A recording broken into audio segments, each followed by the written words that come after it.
History is who we are and why we are the way we are. दोस्तों, David McCullough के इस world famous quote से आप इस बात का अंदाजा लगा सकते हैं कि इतिहास पढ़ना मानव के लिए क्यों इतना जरूरी है। हम कौन हैं और ऐसे क्यों हैं? ह्यूमन एग्जिस्टेंस के इन बेसिक सवालों के जवाब यदि कोई दे सकता है तो वो वर्तमान इतिहास ही है।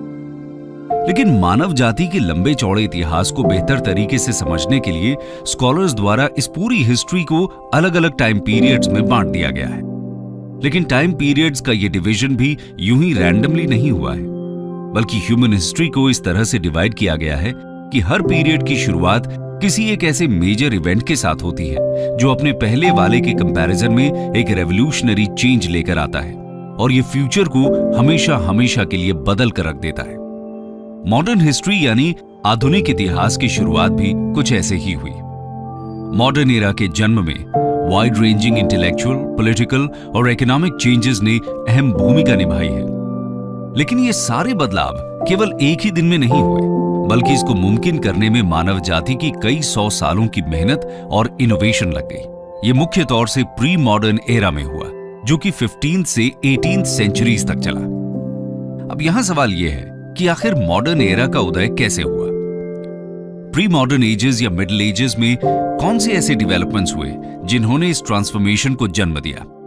मॉडर्न एरा से रूबरू होने के लिए हमें मिडिल एजेस में हुए डेवलपमेंट्स को समझना होगा। आज के वीडियो में हम आपको मॉडर्न वर्ल्ड के इन्हीं पहलुओं से रूबरू कराएंगे। तो आइए इस डिस्कशन को शुरू करते हैं। Basic division of world history.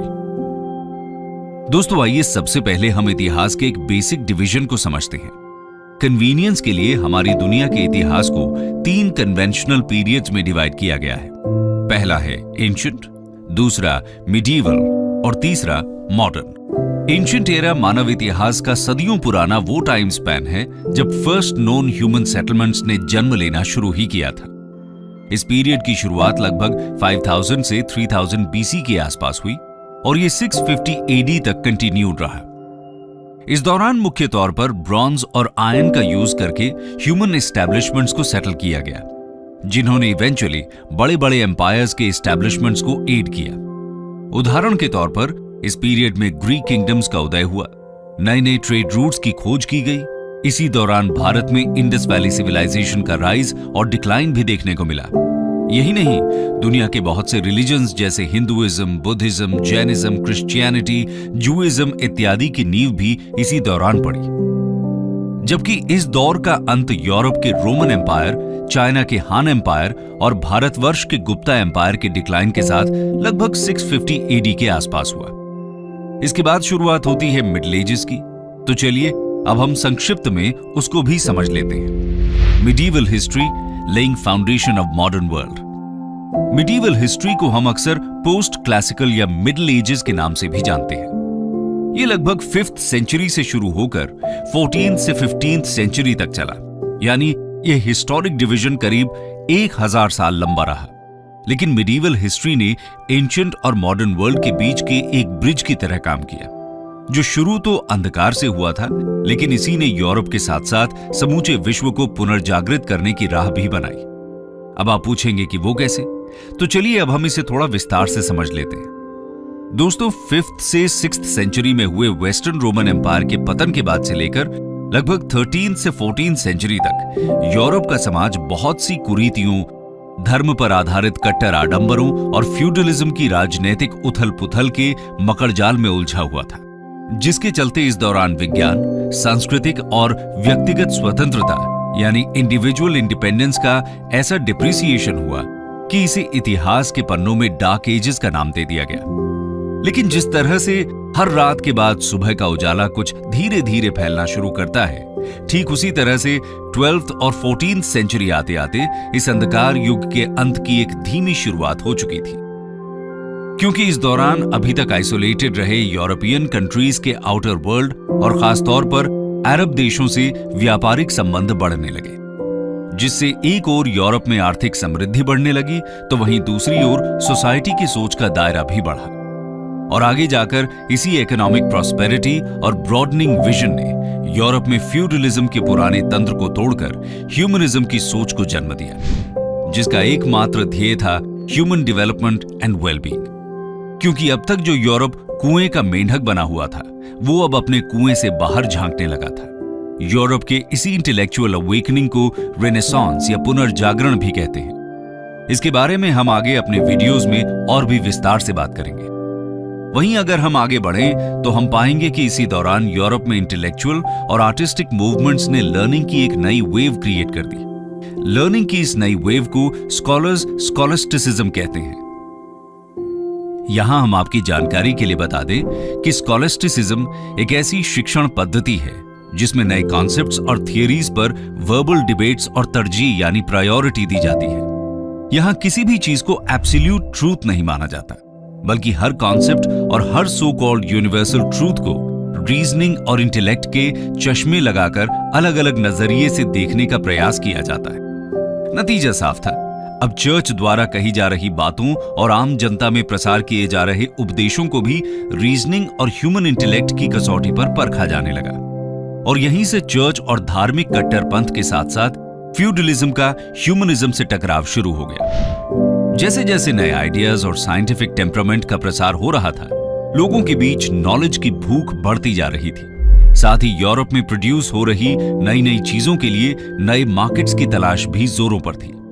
वहीं 14th से 16th सेंचुरी के बीच का यूरोप उथल पुथल से भरा हुआ था।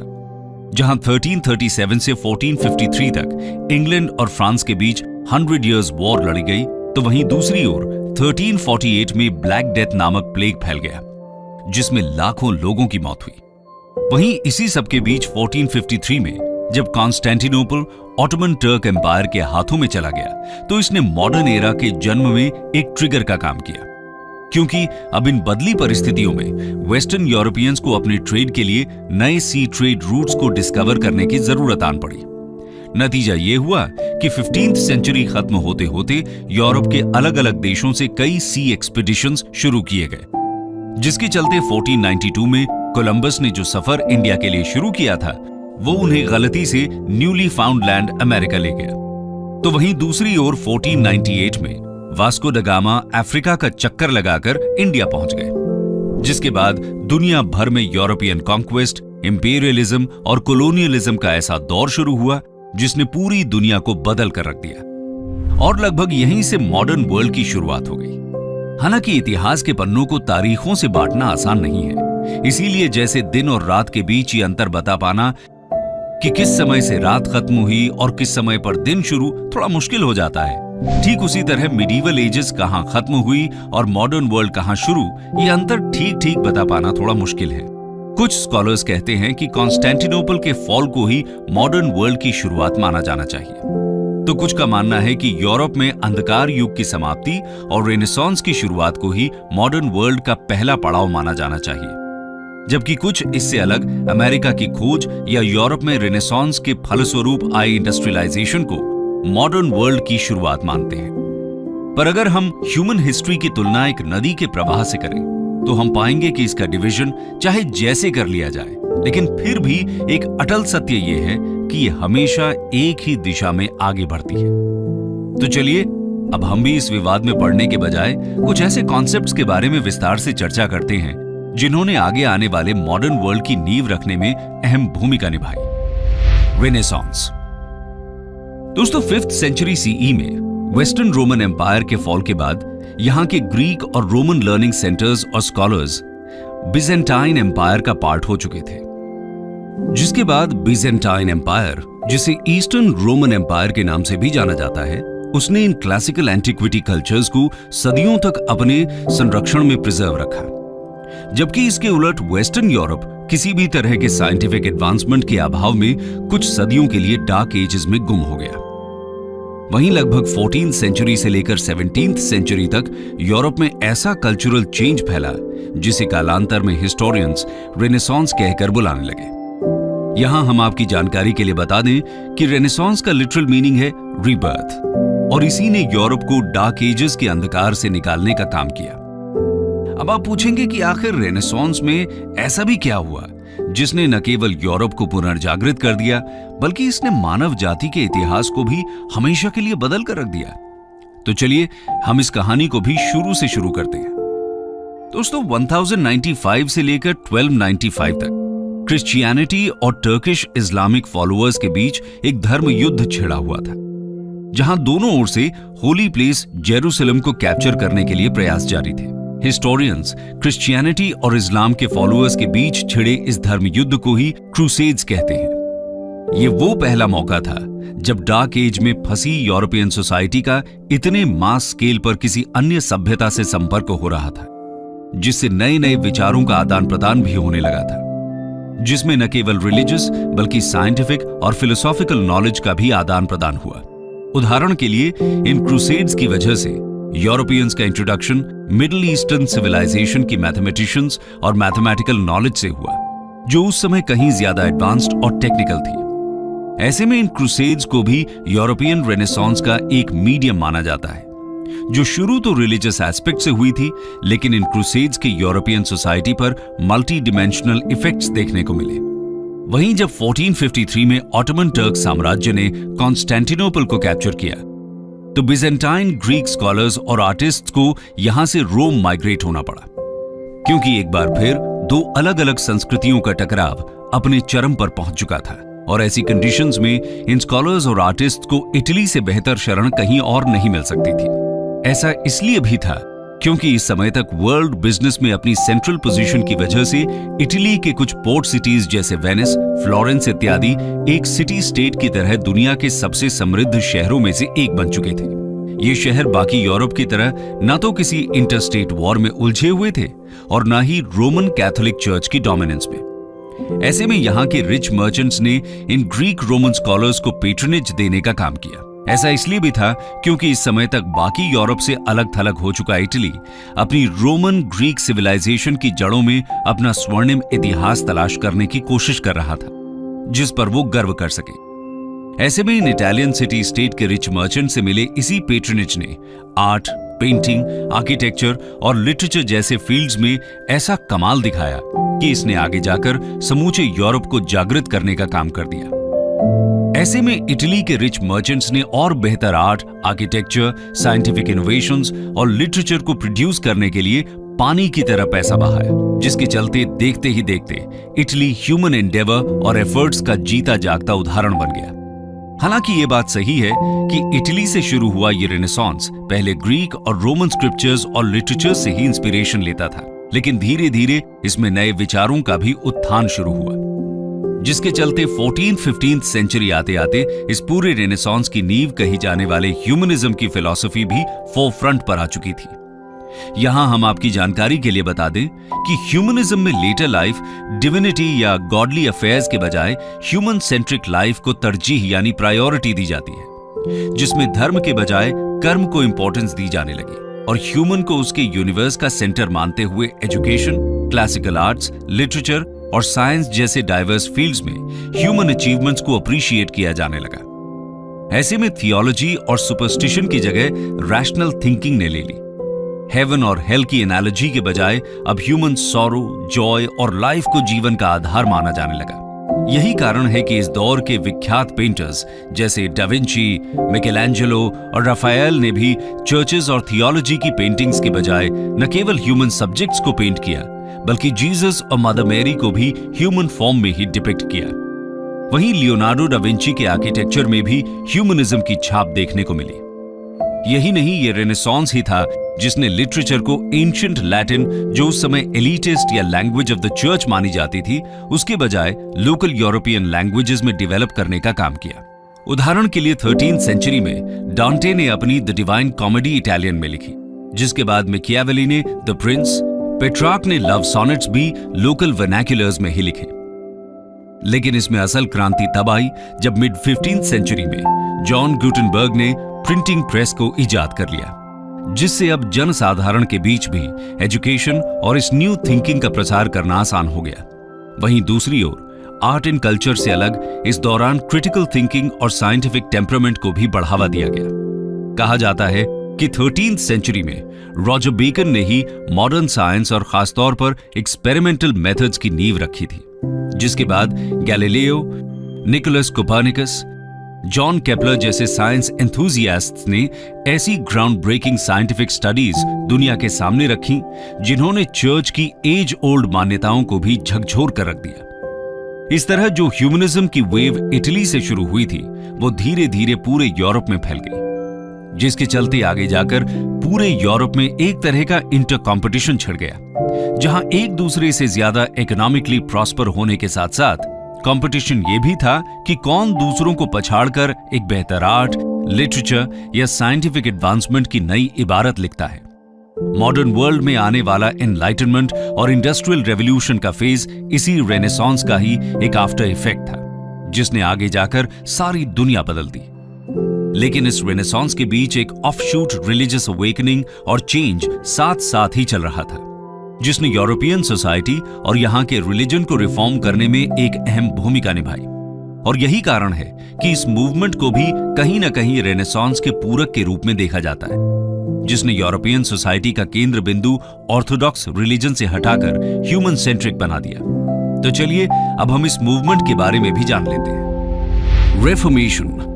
दोस्तों, जैसा हमने देखा कि यूं तो 13वीं सेंचुरी से भी चर्च और रिलीजियस कट्टरपंथ के विरोध में स्वर बुलंद होने लगे थे, जिसका एक बड़ा कारण यह था कि धीरे धीरे ये बात जनता के दिमाग में घर कर चुकी थी कि एक और यूरोपियन रोमन कैथोलिक चर्चेस आम जनता से वर्ल्डली सफरिंग्स इंड्योर करने और पूरी तरह गॉडली बिलीफ में समर्पित रहने की बात करते हैं, लेकिन दूसरी ओर चर्च खुद पॉलिटिकल पावर स्ट्रगल और टैक्सेस के थ्रू सोसाइटी में डोमिनेंट पोजीशन में बने रहने की कोशिश करते हैं। यही नहीं, 14वीं सेंचुरी के मिड में फैले ब्लैक डेथ नामक प्लेग ने यूरोप की जनता का चर्च और ऑर्थोडॉक्स रिलीजन से मोह भंग कर दिया था। यहां हम आपकी जानकारी के लिए बता दें कि ऐसा कहा जाता है कि लगभग 1346 से 1353 तक फैले इस प्लेग में यूरोप की लगभग आधी आबादी मौत की नींद सो गई थी, जिसके बाद लोगों ने पहली बार चर्च की फिलॉसफी और अपने रिलीजियस बिलीफ्स पर सवाल उठाने शुरू कर दिए। ऐसे में जनता का यह विरोध पुनर्जागरण या रेनेसांस की लहर के साथ और तीव्र होता चला गया। रेनेसांस के बीच सेक्युलरिज्म और ह्यूमनिज्म की आंधी में हालात कुछ यूं बदले कि 1500s आते आते समाज में चर्च या रोमन कैथोलिक रिलीजन की वो पकड़ नहीं रही जैसी एक समय में हुआ करती थी। वहीं सेक्युलर आर्ट और प्रिंटिंग प्रेस की शुरुआत ने सेक्युलर आइडियाज को तेजी से समूचे यूरोप में फैला दिया, जिससे चर्चेस के लिए अपनी अथॉरिटी बनाए रखना और भी मुश्किल हो रहा था। यही नहीं, इस बीच ही कुछ पावरफुल मोनार्क्स और रूलर्स ने भी चर्च की यूरोप में फैली सेंट्रलाइज्ड पॉलिटिकल पावर के विरुद्ध बगावत के स्वर बुलंद कर दिए। लेकिन इस सब के बाद भी शायद जनता के बीच चर्च के विरुद्ध सबसे बड़ा वैचारिक विस्फोट तब हुआ जब धीरे धीरे चर्च और उसके प्रीस्ट्स और दूसरे उच्च पदाधिकारियों की विलासिता और अनएक्सेप्टेबल बिहेवियर जनता के सामने आ गया। उदाहरण के लिए रेनेसांस के बाद यूरोप में बनाए जा रहे आर्टिफैक्ट्स और दूसरे लग्जरी आइटम्स की खरीद फरोख्त में चर्च सीधे शामिल था, और चर्च के रिप्रेजेंटेटिव्स द्वारा किए जा रहे वेल्थ एक्यूमुलेशन और लग्जोरियस लाइफस्टाइल से बड़े एम्परर्स भी पीछे छूट गए थे। यही नहीं, 15वीं सेंचुरी के पोप अलेक्जेंडर द सिक्स्थ ने खुद ये बात मानी कि वो बहुत सी मिस्ट्रेसेस को अपने साथ रखते थे, जिनसे उनके बहुत से बच्चे भी थे। वहीं लोअर क्लर्जी भी रिलीजियस इंस्टीट्यूशंस और टीचिंग्स को प्रोपेगेट करने के बजाय मैरिज, इलिसिट अफेयर्स और गैम्बलिंग इत्यादि में लिप्त हो गए थे। इस सब के चलते लेट 1300s और अर्ली 1400s में इंग्लैंड के जॉन वाइक्लिफ और बोहेमिया के यान ह्यूस ऑफ बोहेमिया ने आम जनता के बीच चर्च रिफॉर्म्स की वकालत शुरू की। उनका मानना था कि चर्च अब केवल आम जनता से धन की उगाही करने का जरिया बनकर रह गई है। साथ ही उन्होंने चर्च द्वारा लेटर ऑफ इंडल्जेंसेस को बेचे जाने का भी पुरजोर विरोध किया, क्योंकि उनका मत था कि इस तरह से किसी इंस्ट्रूमेंट का जिक्र बाइबल में देखने को नहीं मिलता। यहां हम आपकी जानकारी के लिए बता दें कि चर्च की क्लर्जी द्वारा लेटर ऑफ इंडल्जेंसेस कहे जाने वाले एक तरह का डॉक्यूमेंट बेचा जाता था, जिसके बारे में यह कहा जाता था कि जो भी इन लेटर ऑफ इंडल्जेंसेस को खरीदेगा वो अपने सिंस के बर्डन से मुक्त हो जाएगा। ऐसे में इन्होंने पोप और दूसरे चर्च लीडर्स के बजाय बाइबल को लाइट ऑफ द वर्ल्ड माने जाने को लेकर आंदोलन शुरू किया। वहीं इस आंदोलन को 1500s में दूसरे क्रिश्चियन ह्यूमनिस्ट्स जैसे डेसिडेरियस इरास्मस और थॉमस मोर का भी समर्थन मिला। वहीं दूसरी ओर प्रिंटिंग प्रेस के आ जाने से अब रोमन लैंग्वेज में लिखी गई बाइबल का लोकल लैंग्वेज में ट्रांसलेशन मास स्केल पर शुरू हो चुका था, जिसके चलते अब आम जनता रिलीजियस टीचिंग्स के लिए प्रीस्ट या क्लर्जी पर निर्भर नहीं थी, बल्कि अब वो खुद बाइबल पढ़ और समझ सकती थी। ऐसे में धीरे धीरे रिफॉर्मिस्ट मूवमेंट का स्टेज तैयार हो चुका था, लेकिन इसका मेन कैरेक्टर अभी सेंट्रल स्टेज पर आना बाकी था। दोस्तों, इस सारे सोशल, पॉलिटिकल और इकोनॉमिक फोर्सेस के बीच जर्मनी, जो उस समय बहुत से कंपीटिंग स्टेट्स में डिवाइडेड था, वहां रिलीजियस रिफॉर्म मूवमेंट के रूप में एक नई चिंगारी ने जन्म लिया, जो धीरे धीरे समूचे यूरोप में फैल गया। उस समय जर्मनी के विघटित होने की वजह से यहां पर पोप या एम्परर के लिए एक कलेक्टिव सेंट्रल अथॉरिटी इंपोज करना मुश्किल था। ऐसे में 1517 में उदय हुआ जर्मनी के एक मंक मार्टिन लूथर का, जिन्होंने कैथोलिक चर्च और पोप की मोनोपोली के अगेंस्ट एक कैंपेन स्टार्ट कर दिया। मार्टिन लूथर का मत था कि गॉड में फेथ रखने वाले सब बराबर हैं, इसीलिए एक पर्सन को गॉड से कॉन्ट्रैक्ट एस्टैब्लिश करने या बाइबल को इंटरप्रेट करने के लिए किसी प्रीस्ट की जरूरत नहीं है। साथ ही उन्होंने अपने फॉलोअर्स को केवल गॉड और बाइबल पर विश्वास करने और उसी को फॉलो करने का उपदेश दिया। उनके अनुसार किसी को भी सैल्वेशन तभी प्राप्त हो सकता है जब वो केवल गॉड और उनके फॉरगिवनेस के गिफ्ट पर अपना फेथ रखें। मार्टिन लूथर के इसी कैंपेन ने उस दौरान रोमन कैथोलिक रिलीजन के आडंबर से भरे पंथ पर गहरी चोट की। इसी तरह स्विट्जरलैंड में लूथर के आइडियाज को उल्रिक ज़्विंगली और जॉन कैल्विन ने पॉपुलराइज किया, और इसके चलते जल्द ही जर्मनी और स्विट्जरलैंड के चर्चेस ने पोप और कैथोलिक चर्च से अपना संबंध तोड़ लिया। शुरू में बहुत से रूलर्स जैसे holy Roman emperor Charles V और खासतौर पर pope led Roman Catholic churches जैसे पोप लियो X के अंडर मार्टिन लूथर का पुरजोर विरोध हुआ। वहीं उनकी आवाज को दबाने की हर संभव कोशिश की गई, लेकिन printing press, word of mouth publicity के बीच मर्चेंट क्लास और फार्मर्स के सपोर्ट से ये कैंपेन तेजी से पूरे यूरोप में फैल गया। यही नहीं, कुछ रूलर्स ने भी खुद को रोम में स्थित कैथोलिक चर्च की अथॉरिटी से मुक्त करने के लिए प्रोटेस्टेंट्स का समर्थन किया। नतीजा ये हुआ कि यूरोप की कैथोलिक चर्च ने प्रोटेस्टेंट्स को उनके तरीके से वर्शिप करने की आजादी दे दी। इन प्रोटेस्टेंट चर्चेस में सर्मन्स डिलीवर करने के लिए पहले की तरह एलिटिस्ट लैटिन के बजाय लोकल लैंग्वेज का प्रयोग किया गया, जिससे लोकल पब्लिक में ये और भी ज्यादा तेजी से पॉपुलर हुआ। वहीं 1529 में इंग्लैंड के रूलर हेनरी VIII ने रेफॉर्मेशन पार्लियामेंट बुलवाकर पोप से अपना संबंध तोड़ लिया। आगे जाकर इंग्लैंड के किंग या क्वीन को हेड ऑफ द चर्च घोषित कर दिया गया। यही नहीं, कैथोलिक चर्च खुद भी इस रेफॉर्मेशन मूवमेंट के आइडिया से खुद को नहीं बचा सके और उन्होंने खुद को अंदर से रिफॉर्म करना शुरू कर दिया, जिसके बाद स्पेन और इटली में चर्चमैन ने सिंपल लाइफ और सर्विस ऑफ पुअर को एम्फसाइज करना शुरू कर दिया। ऐसे में हम देख सकते हैं कि रेफॉर्मेशन मूवमेंट ने स्टेट, पॉलिटिक्स और इकोनॉमी को चर्च और रिलीजन से डिसोसिएट करने में अहम भूमिका निभाई, जिसकी वजह से आगे चलकर मॉडर्न वर्ल्ड के सेक्युलर नेशन स्टेट्स का उदय होना शुरू हुआ। यही नहीं, रोमन कैथोलिक चर्च की एक सिंगल अथॉरिटी से मुक्त होकर इन यूरोपियन देशों में नेशनैलिटी की भी लहर चल पड़ी। ऐसे में अगर हम इस कहानी के सिरों को जोड़कर देखें तो हम पाएंगे कि वो रेनेसांस में पैदा हुए नए ह्यूमन सेंट्रिक आइडियाज और रिफॉर्मेशन में डेवलप हुए सेक्युलर स्टेट के कॉन्सेप्ट ही थे, जिन्होंने आगे चलकर फ्रेंच रेवोल्यूशन को जन्म दिया। ऐसे में हम देख सकते हैं कि यही वो मोड़ था जहां से मानव जाति ने मिडीवल से मॉडर्न वर्ल्ड में कदम रखा।